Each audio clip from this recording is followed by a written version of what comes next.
and you will pretty much avoid the problem of RF.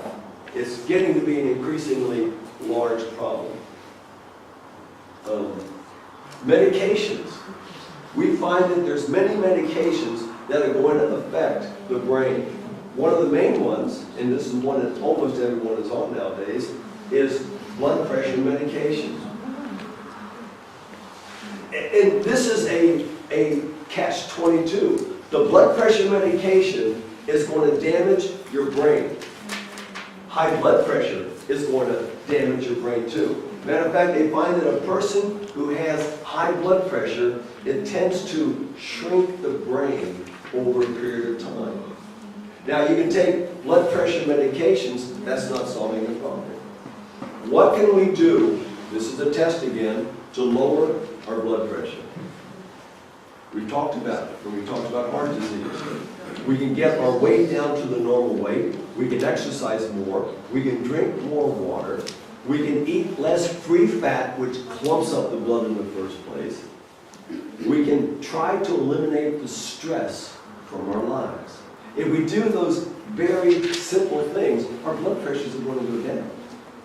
Blood pressure, high blood pressure, is not a disease. You know what high blood pressure is? It's a choice. It's a choice that we make by the lives that we live. Matter of fact, I believe that most diseases are that way. How about anti-ulcer pills? Or if you got that acid reflux, you take some type of medication for that acid reflux.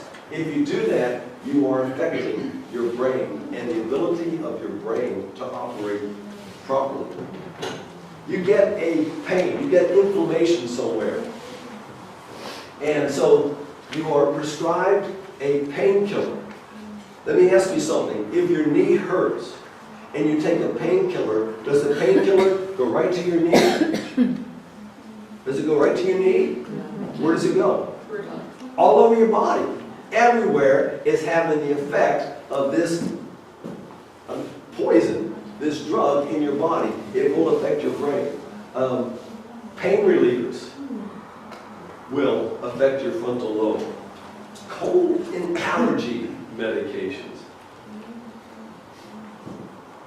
In the American military, we have ships called aircraft carriers. And if you are in the Navy or the Marines and you're a pilot, you have to learn how to land on an aircraft carrier. Sometimes at night. And the ship's going up and down and rocking back and forth. But you've got to land there anyway. But there's a rule in the military. If you are taking any medication at all, you are grounded until you are taking no more medication. Why do you think that is? The military realizes that the medication is going to affect your judgment. It's going to affect your brain. So, they were doing some training on an aircraft carrier off the coast of Florida. There is a pilot flying a special jet that has 4 people in it. It's called an EA-6B. It's an electronic warfare jet. He was the pilot. He had 3 electronic warfare officers with him. He was coming in for landing. It was nighttime.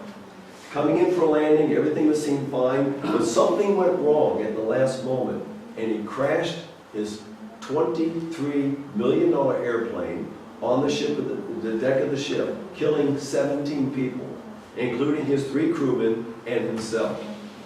The plane went off into the ocean. When they got the jet back up and took his body out, upon autopsy, they found out that he was taking a simple, over-the-counter cold medication. He had a little bit of a cold, and that little bit of loss of cognition, that little bit of fine-tuning of the brain cost him and 16 other people their lives. And many times when you get a medication, especially pain relievers, it should say, I know it does in America, do not drive or operate machinery when you're taking this drug. Why? It's going to make your hands thick, it's going to make you not able to dance? No, it's going to make your brain unable to manage the task that you were giving it. We need to stay away from these things.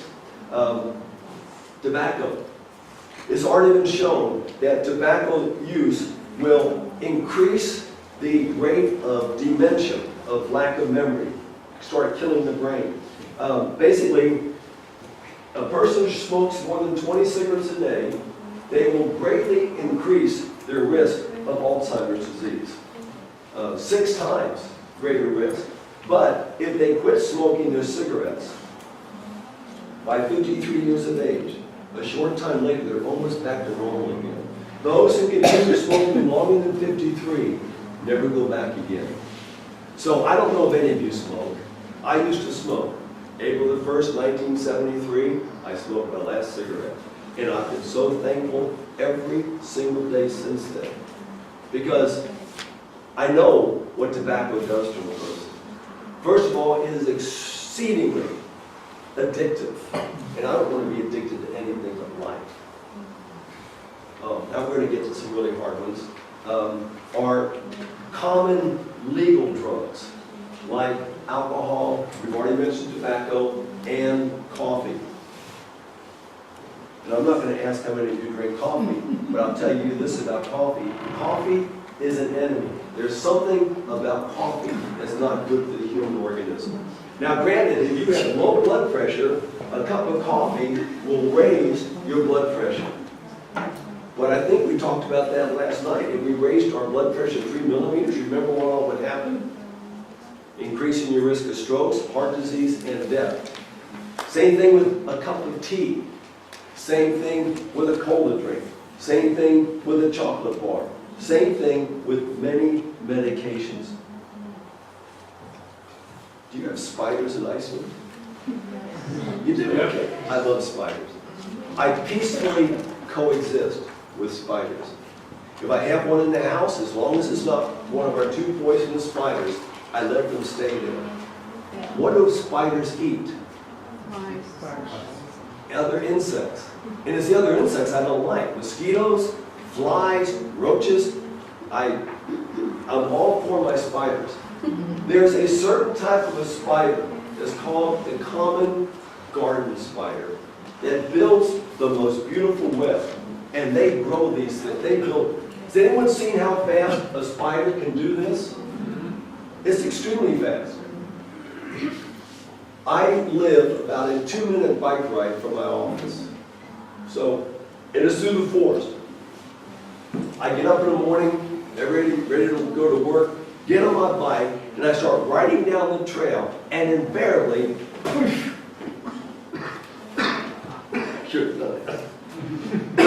invariably, I get the spider web right on my face, using the spiders right on my nose.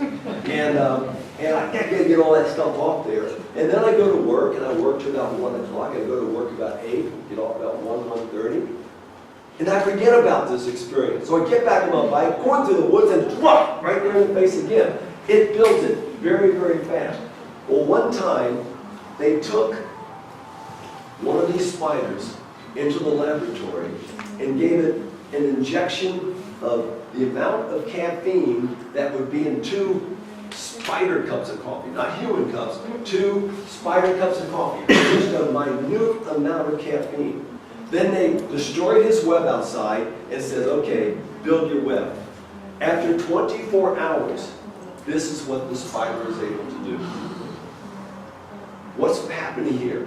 What part of the spider knows how to build the web? What part of the body? His little feet? The central nervous system of a spider. After 48 hours, he wasn't doing a whole lot better. It took 4 days for the spider to be able to build his web again. And we drink coffee. I say we, as humanity, we drink it all the time, all day long. It's not a good beverage, it's not good for us. Things that are good for us, vitamin E. Let me give you some really great news. Tomatoes, very high in lycopene. The good thing about these phytochemicals, they're not destroyed by cooking. As a matter of fact, if you eat tomato sauce, it's stronger as an E source, it's stronger as an antioxidant than the raw fruit itself, raw vegetables itself. So we need to be eating like olives, nuts, corn, kiwis, lettuce, all of these things are high in vitamin E.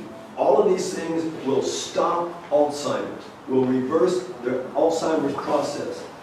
You said vitamin E, you said vitamin D? I just made a mistake. It's supposed to be vitamin E. I'm sorry. It is vitamin E. E. E. Echo. Yeah. Thank you for pointing out. I have to fix that tonight. But it is vitamin E. Vitamin D is the sunshine. And we got some sunshine today. That was really nice stuff. It can reduce Alzheimer's between 45 and 54% if a person's on a good program of eating these types of things. They did it, this was done this was done in Italy. It still says vitamin D. What I did was I cut vitamin D, pasted it, and didn't change D to E because I don't know how to spell vitamin in this country. But we are talking about E vitamins, and it reduced the risk. It reduced the growth of Alzheimer's, 45 to 54%. That's pretty good news.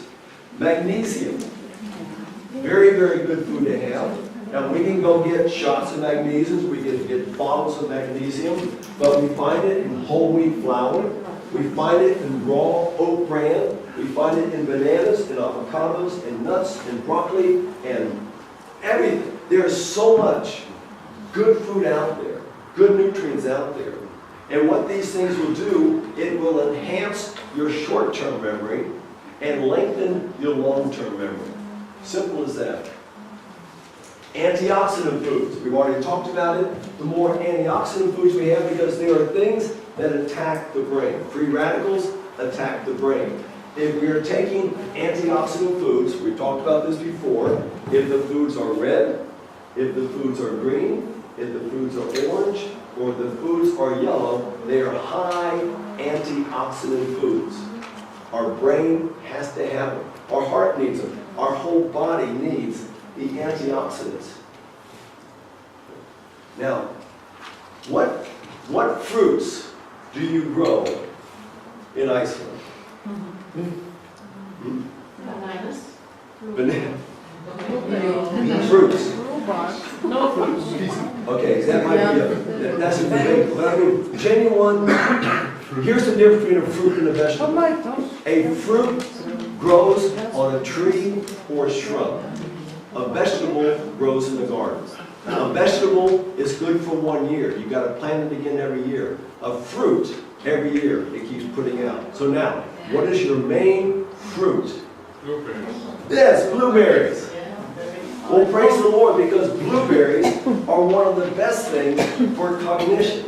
Blueberries will help. This was a study done in my hometown, the University of Cincinnati. It will help. I'm going to read what it says here because I can't see it. People in their 70s, if you already have age-related dementia, it can stop it and reverse it. And if you don't like blueberries, you don't have blueberries, there are many other places where you can find the benefits. We can find them in juices, we can find them in tomatoes, but these things will help reverse dementia. The strongest foods that there are for the brain: asparagus, blabber, I forget what blabber is. Blueberries, red grapes, rosemary, tomato sauce, walnuts, flaxseed, soy products. Basically, bottom line, fruits, vegetables, whole grains, nuts, and seeds. This is what our brains need if we want to have a good brain. Now, there's another thing we can do to increase our memory, short-term and long-term, and that is switch to a 2-meal-a-day plan. Now, most people don't even want to think about this, but believe me, it's a nice plan to be on. We've already found, and I've got a whole list of the benefits of the 2-meal plan. This is just one. It increases your intellect and your brain power. You're smarter, and your brain has more ability to work nicely if you're on 2 meals a plan, two meals a day. Another thing, another benefit, this is sort of off the subject, Another benefit of the 2-meal plan, 93% less cancerous tumors.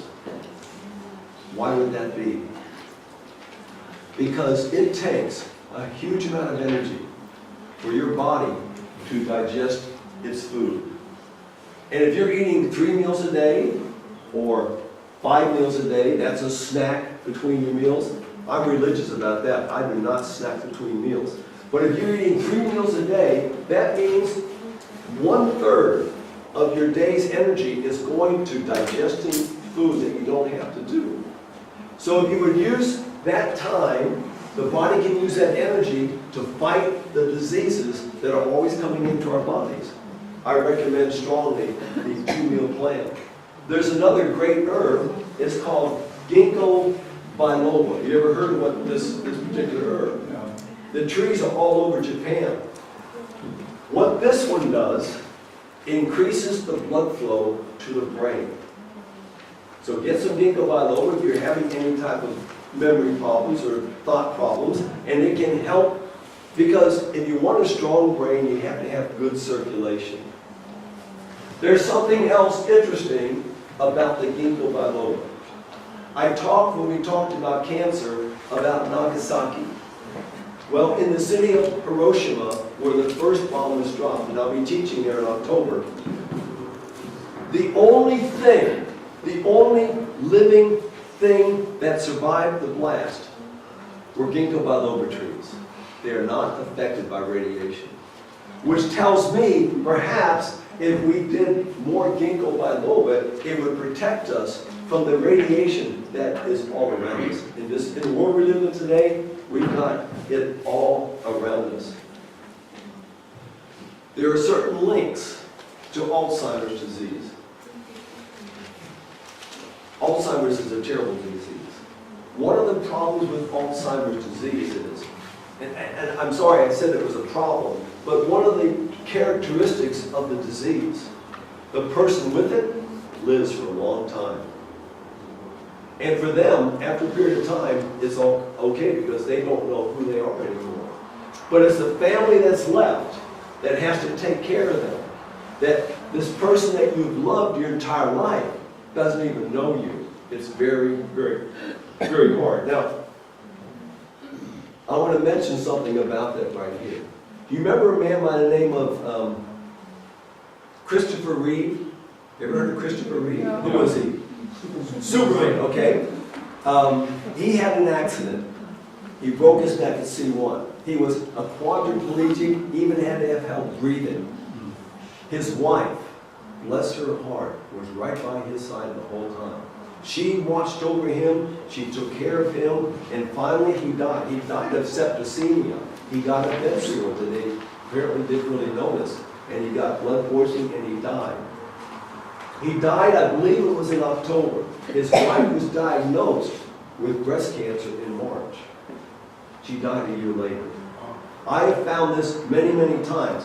When a person is pouring everything they have into a sick person, it reflects back on them. Unless you go into it with the right mind. There's so much pressure. There's so much stress because you love this person. Anyway, but it's a good work too. And it doesn't always happen that way. But some of the links. What is an animal-based diet has already been shown to increase the risk of Alzheimer's disease. And there are certain things in here. One, total calories. If you are overeating, you are asking for a shorter lifespan and or Alzheimer's disease. Sugar, as much as we like it, it is one of the links to Alzheimer's disease. Refined carbohydrates, which almost every carbohydrate nowadays is. Animal products, which we've already mentioned, and a sedentary lifestyle. All of these things open the door for Alzheimer's disease. So if you don't want Alzheimer's, try to correct as many of these things as you can. They find that people who eat a large amount of meat have much higher rates of Alzheimer's than vegans and vegetarians. Now, what's the difference between a vegan and a vegetarian? Anyone know? Well, when someone says that they're a vegetarian, there's many ways to categorize a vegetarian. I call myself a total vegetarian. There's some people who are lacto-ovo-vegetarians. That means they'll drink milk, they'll eat eggs. That's fine if that's what they want to do. Some are lacto-ovo-fisho-chico-vegetarians, only white meat. Some are ice cream-o-vegetarians. But the best way to go is to a total vegetarian lifestyle. But besides the fact that animal products open the door wider to Alzheimer's, they're also connecting it with a higher rise in Parkinson's disease, which is a terrible disease. There's various forms of Parkinsonian disease, but it is very debilitating on a person. Another thing that's going to lead to dementias, bad memory, is alcohol. Don't do alcohol. Studies. If a person drinks 10 alcoholic beverages a week, it equals 25% more memory problems than people who don't drink the alcohol. If they're drinking 14 drinks of alcohol, besides having memory problems, it will start to shrink their brains. And I don't think my brain wants to get any shorter than it is. When I was a child, they always make threats to children. If you drink alcohol, it's going to kill your brain cells. And if you kill your brain cells, they're gone forever. And so you don't want to drink alcohol. You do anyway because you're a kid. But some new science came out, this has been about 20 years ago now, that show us that we can grow new brain cells throughout our entire lives. I don't care how bad your brain is right now, you can start right now growing new brain cells. 3 simple steps. First step, start learning something. This woman graduated from college when she was 95 years of age. I don't care what you want to learn. Learn another language, if you can. Learn algebra. Learn something new. My best thing for your brain is memorizing scripture. That will build your brain more than anything else I know of. But you've got to constantly be learning something new. The second thing is constantly have new experiences. Now, I'm not saying you've got to go out and climb Mount Everest. I'm not saying you've got to jump out of a perfectly good airplane. But I am saying break up your common life. Go out and get involved in a community project. Start a hobby. Do something that makes that your whole life is different because you're doing that one thing. And the third thing, and this is very, very important, is interaction with others. They tell us, I guess they're telling me, that single people don't live as long as married people. Because as bad as it might be sometimes, and it rarely is bad, the relationship, and it doesn't have to be another woman, you can have a good male friend in the right way, but it's this interaction with other human beings. I think that's why I thrive on these trips. When I'm at home, I live by myself, I work by myself, I exercise by myself, I'm by myself all the time. It's only when I'm out here that I finally get to meet a few people, and I'm thankful because you're making me live longer, and I appreciate it very much. But we need to have social interaction. It's vital for our lives. Okay, let's do a test. There were 5 frogs hanging on a reed over the water. One day, 4 of them said, it's hot, let's take a swim. How many are left? 1. Because they decided to put into action what their plan was. So you just heard things about the brain. We've talked about autoimmunity. We've talked about cancer and heart disease and diabetes. We've talked about a lot of different things. It's what you do with it is going to make a difference for the rest of your life. Okay, now, that's the end of this little program. I want to give those an opportunity who want to leave. We're going to stand up and stretch, go out and get something to drink. Then we'll come back in and answer some more questions, and then we'll be done. So let's take a break.